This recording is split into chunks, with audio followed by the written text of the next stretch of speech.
कर्नाटक में शुरू हुआ हिजाब विवाद, जो कि आज वो देश में एक मुद्दा बन चुका है और कर्नाटक हाईकोर्ट ने उसको लेकर एक फैसला दिया है कि स्कूलों में जो भी छात्र छात्राएं आएंगे उसको अनिवार्य है स्कूल को ड्रेस पहनना। इस फैसले आने के बाद अभी हम जोधपुर में हैं मुफ्ती राजस्थान मुफ्ती शेर मोहम्मद खान साहब के साथ इनसे बात करेंगे। सर, आपको ये फैसला है, आप कैसे देख रहे हैं सर इसको फैसले? जी, मैंने आपकी बात बड़ी गौर से सुनी है और उस फैसले की कुछ गवाह के शिकें भी कुछ लोगों ने मेरे पास भेजी हैं। तो मैं आपको अर्ज़ करूंगा कि ये हिजाब का मसला, जिसको अपन अरबी में हिजाब कहते हैं, वो चादर है। बुरक़े को कंपलसरी नहीं कि इसको हम बुरका माने, बदन को छुपाने को इस्लामी अरबी ज़बान में हिजाब कहते हैं।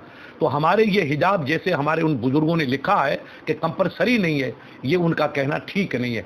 इस्लाम की थ्योरी या तो उन्होंने पढ़ी नहीं या इस्लाम को सही मानों में समझा नहीं। हमारे कुरान का फैसला है कि हमारी बच्ची जब 15-16 साल की होगी तो बदन छुपाना उस पर कंपलसरी है। ये कुरान का फैसला, किसी इंसान का फैसला नहीं।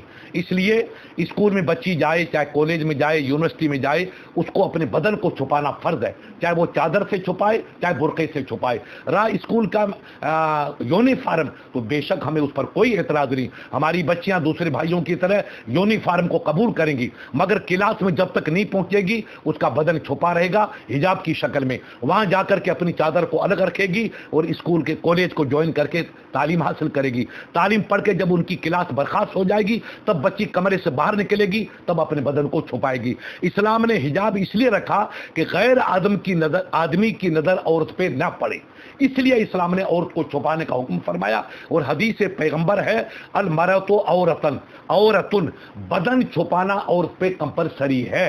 इसलिए हम इस फैसले को दिल की सच्चाई से अगर आप मानेंगे तो कबूल करने से मजबूर हैं। हम कतई इसको कबूल नहीं करेंगे। हम आगे कोई कदम उठाएंगे जिसको रास्ता मिलेगा और हमारा कानून जिसकी इजाज़त देगा, हम उस कानून की रोशनी में आगे कदम उठाएंगे। और ये कहना हमारे जजेस साहिबान का कि स्कूल का कानून कंपलसरी है, हमें अफसोस होता है। स्कूल का कानून बंदे इंसान बनाते हैं, उसको तो कंपलसरी फरमा रहे हैं, और मालिक के कानून को गैर कंपलसरी फरमा रहे हैं। ये अकल से बैद बात है, अकल इसको नहीं मानती है। हमें अगर कोई फैसला करना है तो हमें दूसरों के मजहब को भी पढ़ना चाहिए, उसकी स्टडी करनी चाहिए। किसी को दिल तोड़ना ये इंसाफ के तकाजे नहीं। इसलिए मैं आपसे अर्ज करूंगा कि फैसला जो भी आया है हम उसकी कतई क्रिटिसाइज नहीं करेंगे, ना उसकी तनकीद करेंगे। हम भाईचारगी की शक्ल में अपने छोटे भाई की दरखास्त बड़े भाई के पास ले जाएंगे, मगर हम इसके खिलाफ कदम उठाएंगे। हम इस फैसले को कबूल करने से मजबूर हैं, कबूल नहीं कर सकते। ये है मुफ्ती शेर मोहम्मद साहब, जिन्होंने बताया कि ये जो हाईकोर्ट का फैसला आया है इसको हम चुनौती देंगे और आगे भी जाएंगे, लेकिन जो ये फैसला किया गया है वो उनको पहले सोच समझ के करना चाहिए था। इसको लेकर भी इन्होंने काफ़ी सारी बातें बताई है। जोधपुर से करणपुरी, एबीपी न्यूज़।